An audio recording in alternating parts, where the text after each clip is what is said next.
Sobat Kerja Aman, selamat datang di Ngobar Ngobrol Bahaya dan Regulasi.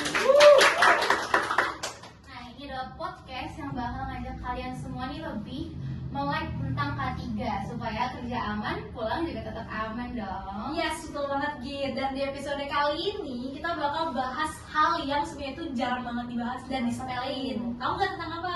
Apa tuh? Tentang bahan berbahaya kimia di dunia kerja kelistrikan. Iya, banyak juga tuh yang mikir kalau misalkan kerja di bidang listrik tuh cuma tentang arus dan listrik aja gitu. Benar. Nyatanya tuh di situ banyak resiko juga seperti gas beracun, terus kebakaran dan lainnya. Nah, bener banget Min. Dan biar bahasnya makin seru dan juga akurat, kita udah kedatangan narasumber yang keren banget nih. Bisa tebak gak? Siapa tuh? Siapa ya? Oke. Siapa ya? Ada kita. Siapa nih? Langsung aja ya kita sapa.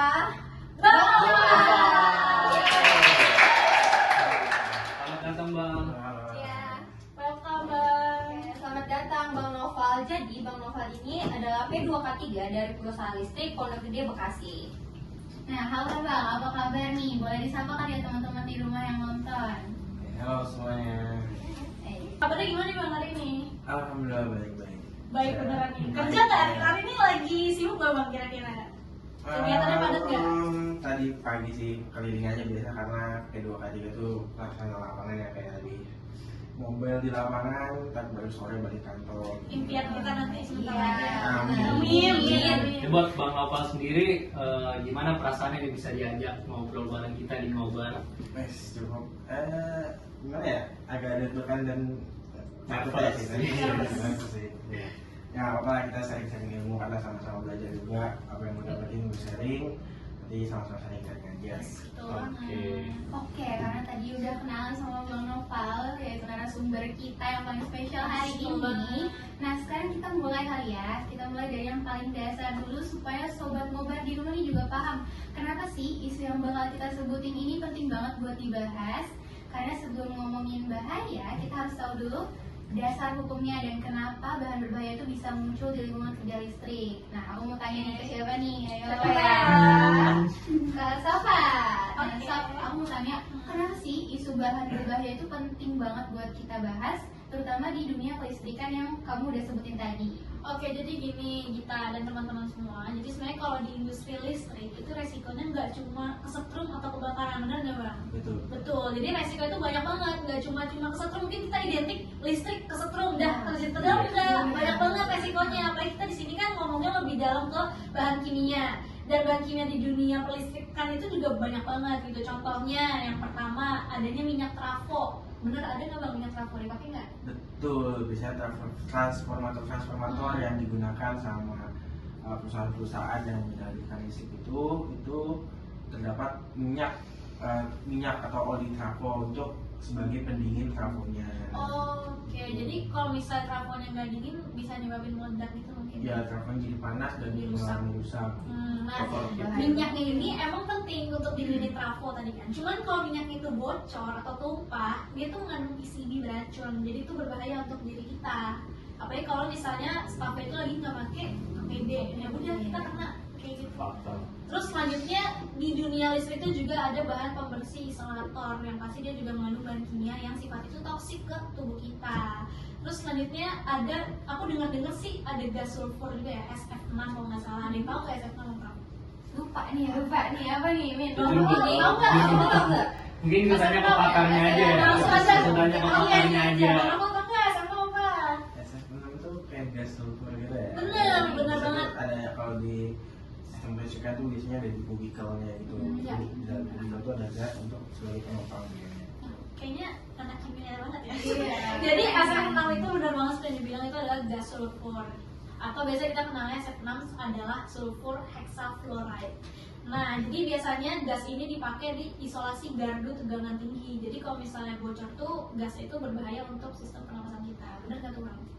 Bener, namanya gas pasti kita kan pasti kalau gas menghirup ya, jadi otomatis kenanya ke Ya, paru-paru gitu, ke inhalasi. inhalasi kita, bener banget. Dan semua bahan-bahan kimia tadi yang aku sebutin tuh ada 3 ya, itu semua tuh udah diatur sama regulasi kita K3.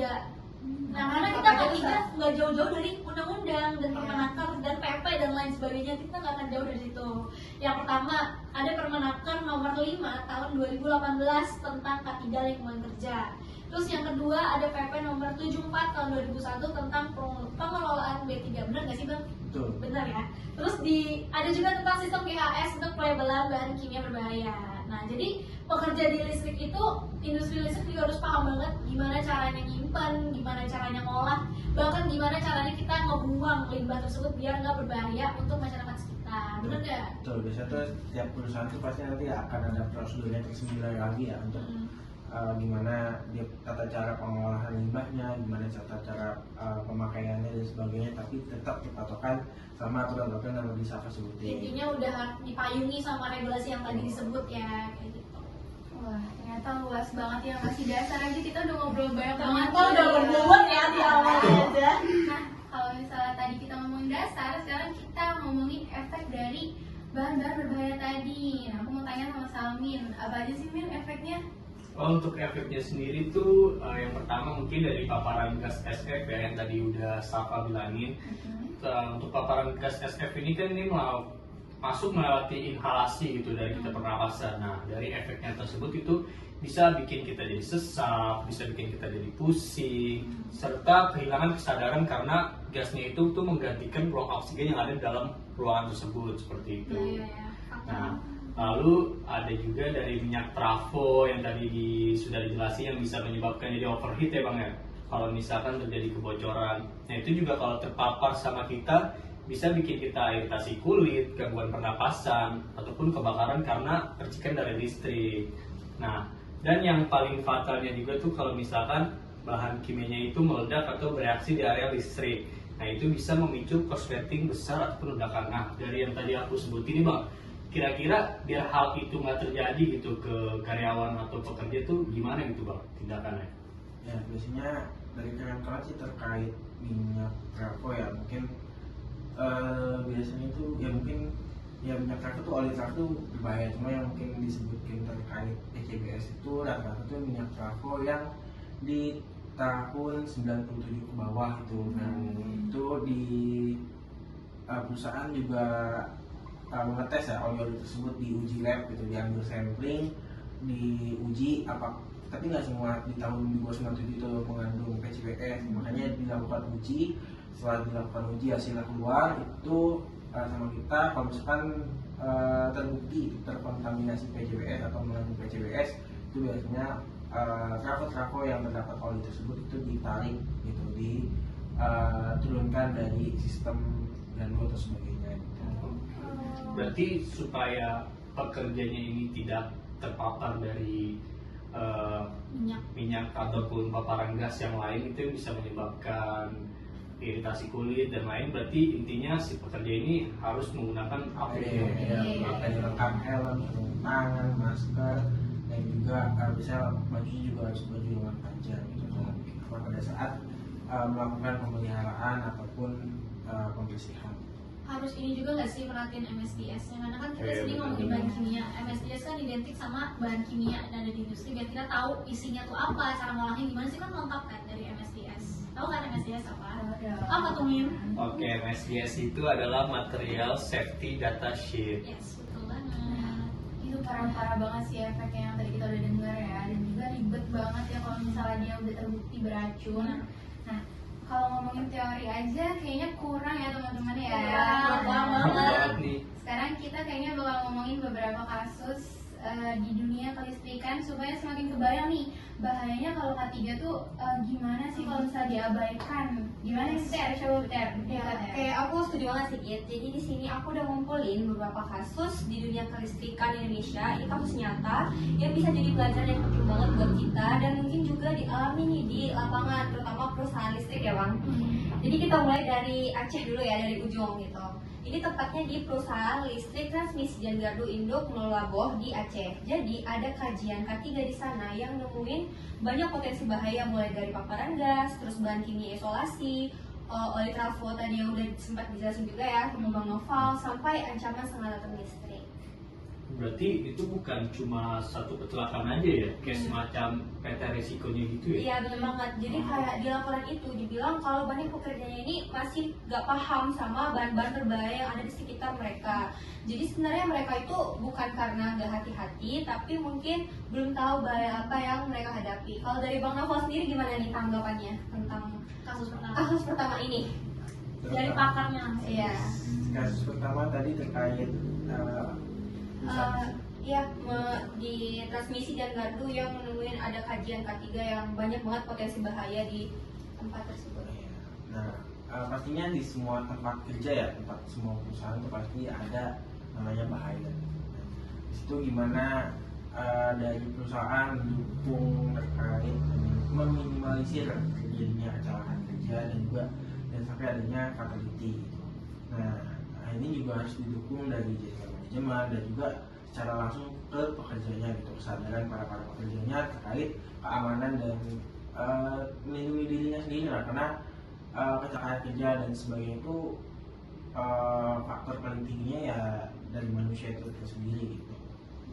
Ya berarti intinya K3 itu emang benar-benar harus dijalankan oleh setiap SDM yang ada di perusahaannya, nggak cuma saat kita briefing aja atau saat training aja. Karena kan aku dengar-dengar ada tuh orang yang nurut sama K3 saat di briefing aja atau saat ada inspeksi aja. Tapi terlepas dari inspeksi atau saat briefing tuh mereka langsung balik ke habit mereka yang bisa nimbulin bahaya kayak gitu. Karena resikonya kan tinggi ya di lingkungan kerja ini. Ya, karena K3 itu apa ya, maksudnya K3 itu atau keselamatan itu bukan cuma milik HSSE gitu, tapi juga milik semua pekerja gitu. Karena kalau cuma ada orang K3-nya doang tapi nggak dilakuin sama pekerja ya sama aja semua. Sama aja bohong, nol hasilnya. Oke, jadi intinya dari kasus yang disebutin Tara tadi itu menunjukkan kalau misalnya identifikasi bahaya itu adalah fondasi utama dari sistem K3 ya Bang ya? Betul. Oke, kalau gitu kita lanjut deh ke kasus kedua. Ada lagi kan? Ada dong, kita Masih banyak, kita masih banyak. Kali ini siapa Git? Kali ini siapa? Kali ini siapa ya? Ayo. Jangan aku lagi. Ayo udah, kita pindah ke Sami. Oke, kita lanjut ke kasus kedua. Di sini kita ke tahun 2022, yang dimana tuh sempat ada kebocoran di salah satu gardu daya di daerah Jawa Barat. Nah, awalnya tuh dikiranya itu cuma bocor biasa, ya kan? Ternyata minyak trafonya itu keluar. Nah, itu minyaknya itu mengandung PCB, yaitu bahan kimia racun yang bisa mencemari tanah serta air. Lah, PCB tadi Iya. dibilang itu kan zat yang berbahaya tadi saya sebut di Banget. awal ya, benar nggak sih Sudah Bang? dibahas juga tadi. Bahayanya gimana ya PCB itu Bang? Tahu nggak sih? Apa? Bahayanya tuh gimana ya PCB itu? Bahaya tadi udah disebutin juga terkait terhadap lingkungan maupun ke manusianya gitu. Nah, makanya sesuai dengan edaran pemerintah ya terkait adanya terbit peraturan itu, makanya diwajibkan untuk seluruh perusahaan itu menurunkan atau mengambil trafo-trafo yang olinya itu mengandung PCBS itu setelah diuji. Kalau nggak salah sih pemerintah juga apa ya, membuat suatu tempat itu untuk memusnahkan limbah-limbah yang mengandung PCBS ini gitu, karena pemerintah tuh concern terhadap PCBS ini. Kalau satu 2026 atau 2028 tuh harus bersih dari PCBS target dari pemerintah gitu. Wah, berarti ternyata udah ada visinya sendiri ya tujuannya mau apa. Dan aku sempat baca juga sih kalau PCB itu ternyata bisa meningkatin gangguan saraf atau meningkatkan resiko kanker, benar nggak tuh Bang? Betul. Benar ya. Ya. Pantesan concern banget ya pemerintah sama si PCB ini. Nah, cukup sangat berbahaya lah dengan berbahaya PCBS ini. Jadi misal kalau terjadi kebocoran nih Bang, dikit aja itu bisa berisiko ke lingkungan juga ya, berarti bukan cuma ke pekerjanya aja gitu. Iya betul, kalau misalkan minyak tersebut mengandung PCBS gitu ya. Tadi kan bahayanya bukan cuma ke orang ya, berarti itu bukan cuma melanggar K3 tapi juga dengan lingkungan ya Bang ya?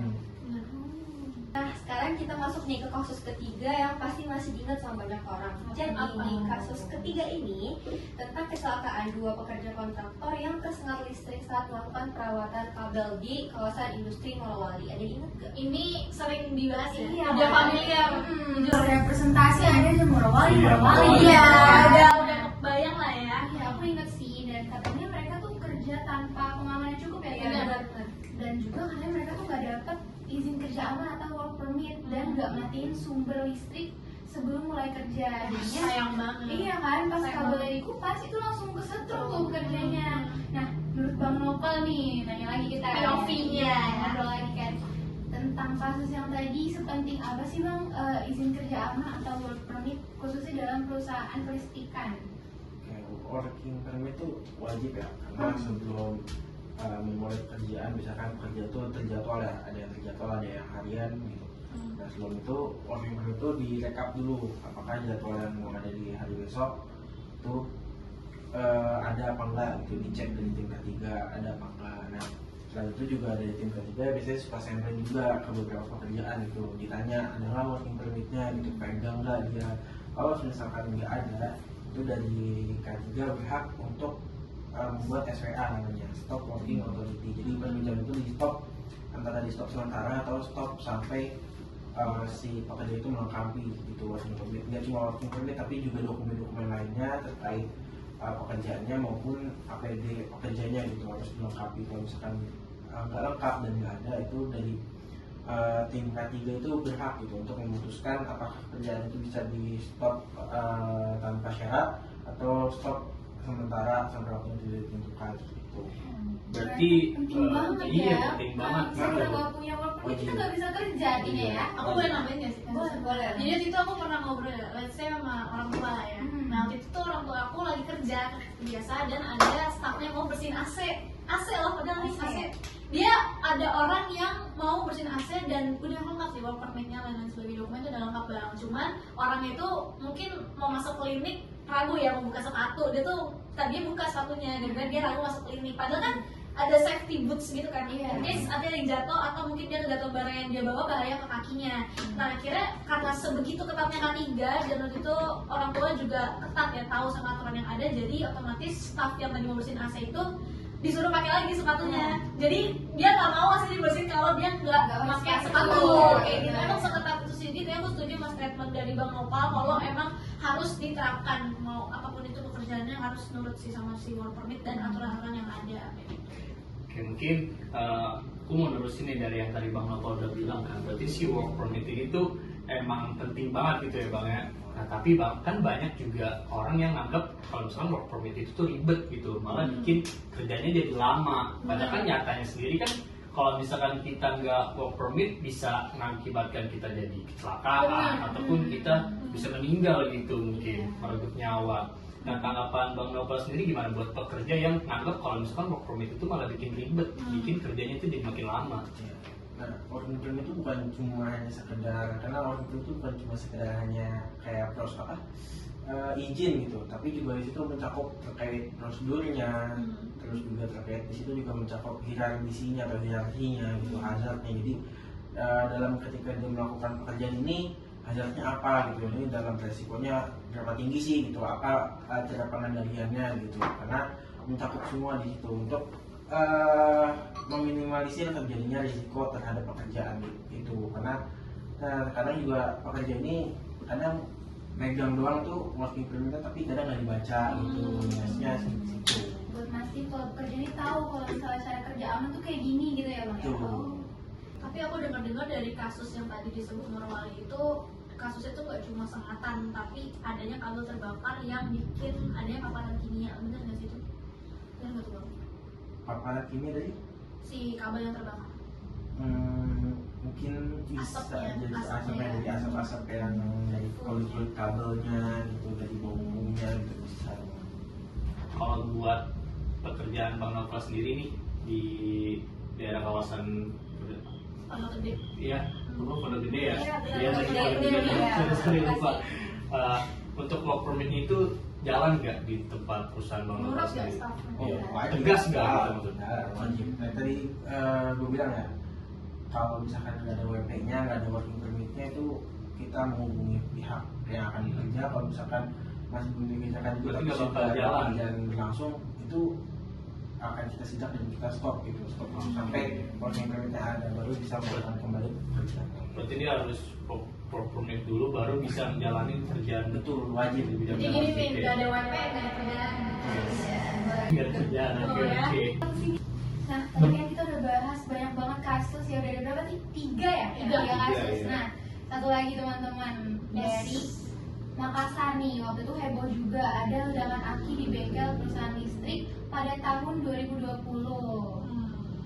Masih baru ya berarti Iya. ya. Itu gue tahu tuh. Gimana Itu kalau yang namanya?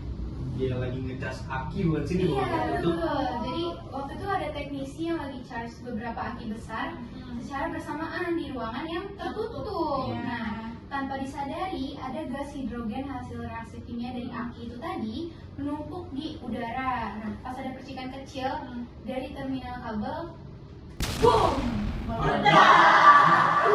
Ya kalau yang dulu masih ada. Nah berarti itu bukan karena konslet ya, tapi gas hidrogen yang ngumpul di udara sampai akhirnya dia tuh meledak gitu. Iya, betul banget. Harusnya ada ventilasi ya. Jadi banyak orang yang nggak sadar kalau misalnya aki, apalagi jenis-jenis timbal asam tuh bisa menghasilkan gas hidrogen yang sangat mudah meledak kalau misalnya nggak ada ventilasi yang baik di sekitar situ. Nah menurut Bang Nopal gimana Bang? Ada nggak Bang kasus kayak gitu di tempat kerja Bang, atau ya opini Abang yang tentang kasus yang kayak ini? Kalau di sih tidak ada ya, memang ada berkaitan dengan hati. Mungkin kalau terkait kasus tadi ya, mungkin kurangnya pemahaman pekerja juga ya, entah mungkin dari sisi prosedurnya, apakah ada terkait bahaya ruangan tertutup pada saat pemakaian aki tersebut ya, atau mungkin sudah ada atau dari pekerjanya ini nggak melaksanakan atau menaati aturan atau menaati hierarkisi atau yang hierarkisi yang terdapat di working permit-nya gitu. Apalagi juga bahan kimia kan bukan tentang dari cairan ataupun serbuk ya. Bisa juga dari gas kan, seperti kasus yang tadi udah kita bahas. Iya benar-benar. Tapi kalau misalnya ada kejadian kayak gitu, cara penanganannya gimana ya? Gimana Bang kira-kira kalau misalnya ada kasus gitu dan udah kejadian, apa yang harus kita lakuin? Ada kejadian ya, tentunya hal yang utama terhadap manusianya dulu ya, terhadap korban yang pastinya kita bawa dulu korbannya pengecekan, entah luka ringan, luka berat ataupun amit-amit terjadinya fatality atau Mortalitas ya. ya. Nah setelah itu pastinya ada investigasi ya, setelah terjadinya kecelakaan itu, karena jangan sampai hal itu terulang lagi gitu. Makanya diperlukan investigasi ini juga untuk menjadi data atau laporannya sih, khususnya ketika atau laporan perusahaannya, kenapa sih hal itu bisa terjadi gitu, apakah karena prosedurnya atau kurangnya working permit-nya atau kurang dari manusianya gitu. Itu tergantung dari nanti dalam investigasi gitu. Intinya banyak evaluasi tahapan ya. itu. Berarti mungkin dari kasus tersebut investigasinya sendiri tuh perlunya pakai APD gitu untuk pekerjaannya. Serta juga kan dibilang tadi karena ruangannya tertutup ya kan.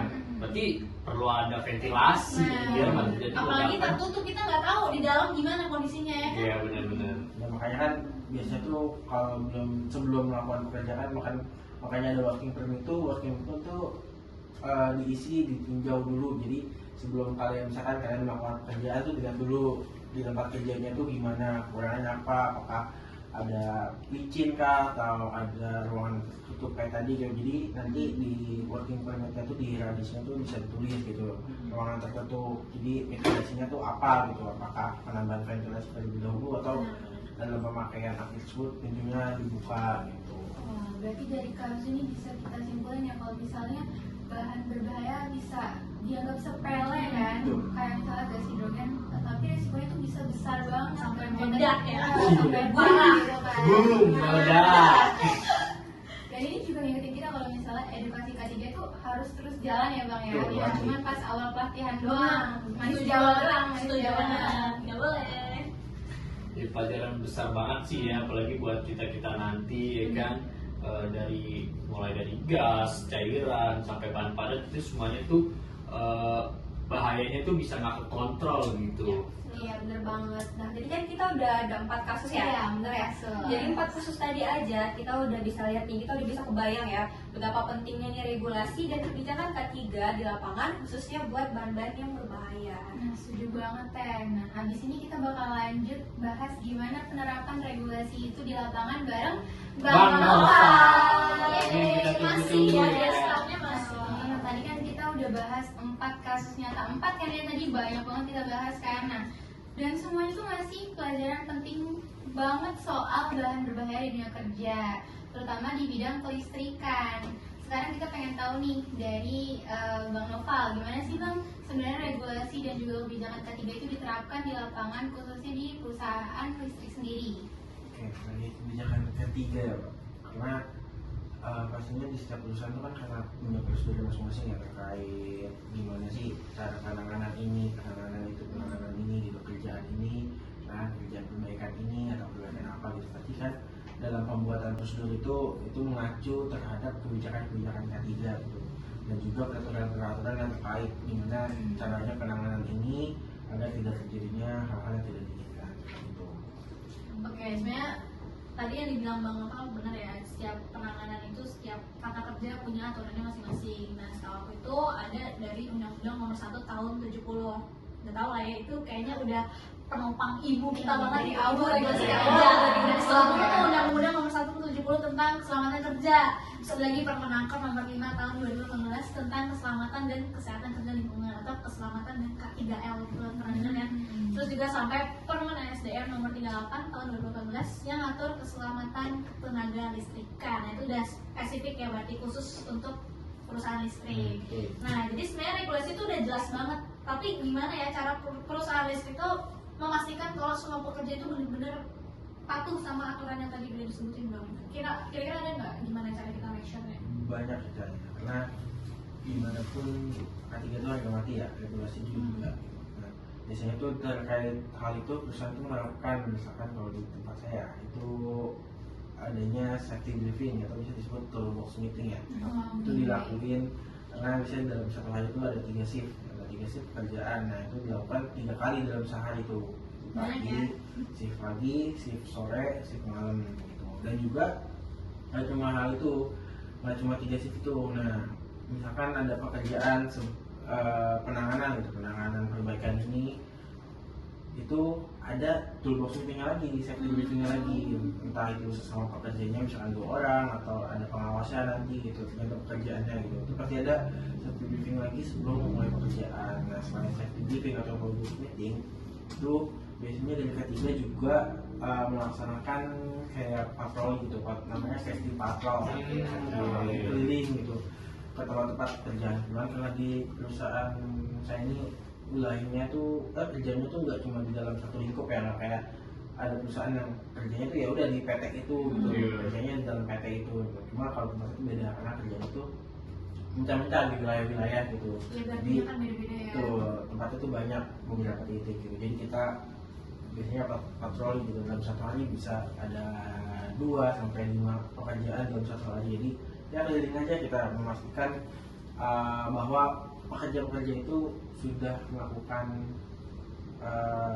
pekerjaannya sesuai dengan regulasi dan juga gitu. Untuk program ketiga tahunannya sendiri itu ada nggak Bang di perusahaan Bang Noval sendiri? Program ketiga banyak ya pasti gitu. Biasanya adanya juga refreshment gitu, jadi tiap minggu tuh ada giliran gitu terhadap pekerja gitu, nggak yang udah tua berpengalaman yang baru, semua tuh dilakukan refreshment gitu, refreshment materi, refreshment gimana sih cara penanganannya gitu. Karena K3 itu sifatnya enggak saklek ya, karena bisa berubah-ubah menyesuaikan dengan kondisi-kondisi yang ada gitu. Maksudnya adanya refreshment terhadap si pekerja-pekerjanya kayak gitu. Jadi langkah preventifnya itu benar-benar jalan ya Bang ya. Betul, Nah, tapi betul. kalau misalnya Bang udah ada kejadian kayak kasus-kasus yang sebelumnya, itu apa yang bisa kita lakuin gitu? Yang kita lakuin ya yang utama tadi dijelaskan juga ya, kita fokus kepada si pekerjanya dulu bila terjadi kasus tersebut gitu. Lalu kita analisis lah gitu, apa sih penyebabnya, apa sih yang mendasari hal itu bisa terjadi gitu, agar itu nggak ulang lagi gitu. Karena kan pasti diminta nih dari manajemen atas nih, apa sih penyebabnya gitu, karena kan itu dapat menurunkan citra perusahaan juga ya kalau terjadinya kasus tersebut gitu. Oh, jadi kalau misalnya ada kecelakaan tuh selalu diolah supaya jadi pembelajaran bersama-sama gitu ya, supaya nggak sekedar laporan aja nih, bisa jadi perbaikan ke depannya gitu ya Bang. Dan perbaikannya harus sustain, nggak boleh di Iya. waktu kecil tapi emang harus jangka panjang gitu. Betul banget. Ini menarik banget ya, kadang di lapangan tuh karena kita bisa mikir ah cuma sebentar kerjanya, selamat lah gue gitu, atau enggak cuma kecil aja begini doang, bahayanya apa sih? Padahal resiko tuh bisa dari mana aja, kita nggak bisa ngeliat loh kadang resiko tuh. Nah, kita nggak tahu kan kapan kita apesnya. Betul, kayak Ibaratnya film- mah, iya. kayak film Final Destination, Iya. nggak tahu kita kapan Karena kena, kan- ya kan? Kalau kecelakaan kan nggak dicatat di kalender. Bener. Nggak ada di kalender.